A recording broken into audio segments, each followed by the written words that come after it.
Stories are revelations that lead to realizations. My name is Osadumebi, and every week I will tell you a short story written by a Nigerian writer or author. That's the long and short of it.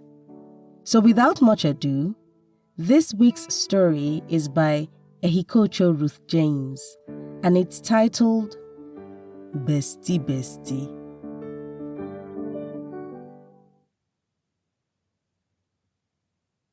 John now. See, this is the last time I'll help you to do this thing. Thank you. You're the best. Mwah. Shola is the shyest guy I have ever met. So shy that he would rather sit and stare than approach a girl. But he's my best friend. We've been tight since like 100 level. Over time, part of my best friend duties has become helping him talk to girls, including posing as him sometimes to chat with them on WhatsApp. Because of Shola, some people now think I'm a lesbian because I'm forever toasting babes. One time like this, we went to one restaurant and this fine babe walked in. She was light-skinned, tall, very beautiful. Shola liked her from the moment he laid eyes on her, but could he talk to her?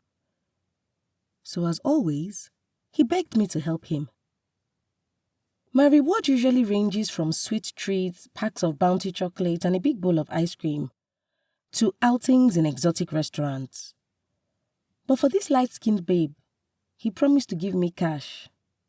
Aww, rich kid problems. I went into action. She introduced herself as Anita and said she had come to give herself a treat. She had initially thought we were a couple. I assured her we weren't, and after a bit more toasting, she agreed to join our table. What can I say? I'm good with words. A little while after she joined our table, I excused myself, lying that I needed to run some errands for my mom. By that point, I knew Shola was good to go. It was now time for me to give them privacy. One thing led to another, and they dated for 3 months. Shola cried. They broke up because, well, let's come to that later. Another time, I walked up to a girl at the park to ask her to come and sit with Shola as he wanted to talk to her. And why can't he come by himself?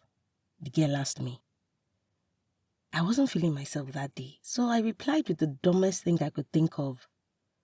Your beauty is just too much for him to handle. He's still trying to process it.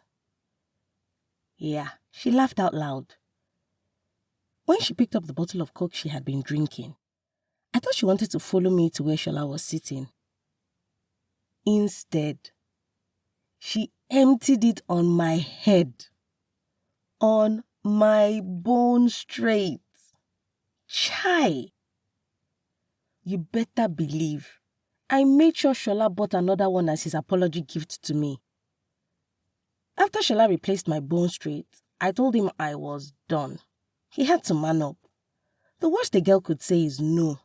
It was getting very annoying, I beg. I guess it's all the more annoying because I've always been in love with Shola. Surprise, surprise. But he has barely noticed me in that light. He buys me gifts because he needs me to do his dirty work. He takes me out to exotic restaurants to say thank you, and so I can keep up the good work.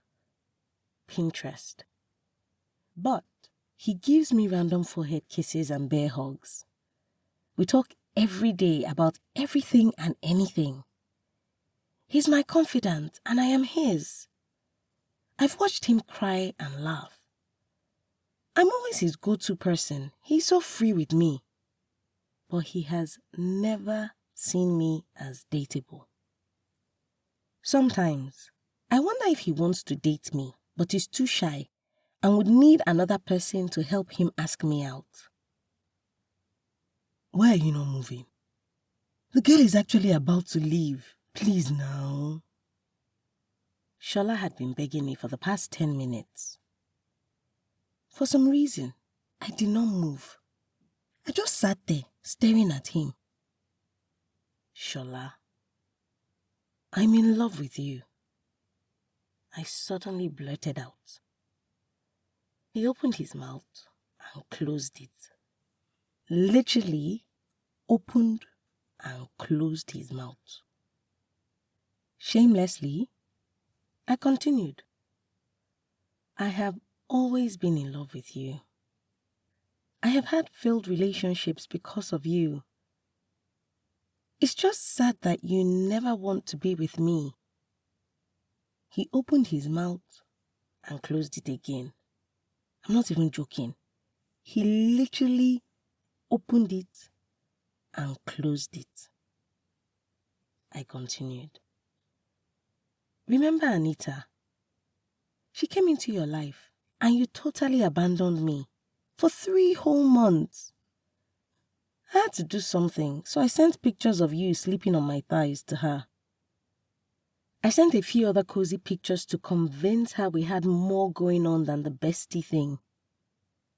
She believed me. I was so happy when she broke up with you. You came back to me and I thought the sadness would at least make you notice me. But you didn't. I'm tired of pining in silence, I beg. I'm tired of doing your dirty work. Will you just notice that I'm here, that I love you? I want you in my life. I need you in my life, Shola. Be my boyfriend. Shola sat dumbfounded for a while. When he eventually found his words, I wished he hadn't. He just laughed and then said, "Is this playing? Somebody hearing this now would think you are a serious person. Please stop joking, Joe, and go and help me talk to this girl, I beg. Why are you doing me like this?" I wished the ground would open up and swallow me and the embarrassment I had caused for myself. "Oh yeah, how much do you want this time? Name your price, any amount." I looked at Shola. I smiled. I got up and I walked away, still smiling.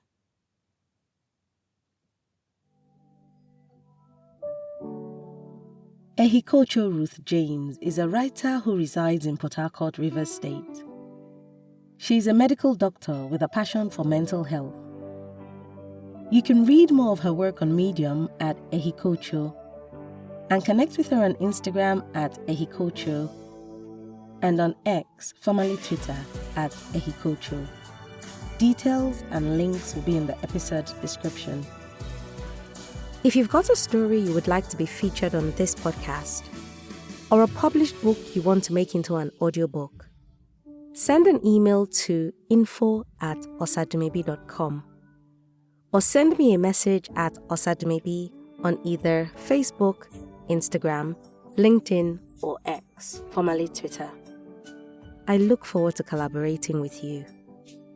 And if you've enjoyed this week's episode, please subscribe, leave a review, and tell a friend that stories are a good escape for a few minutes each week.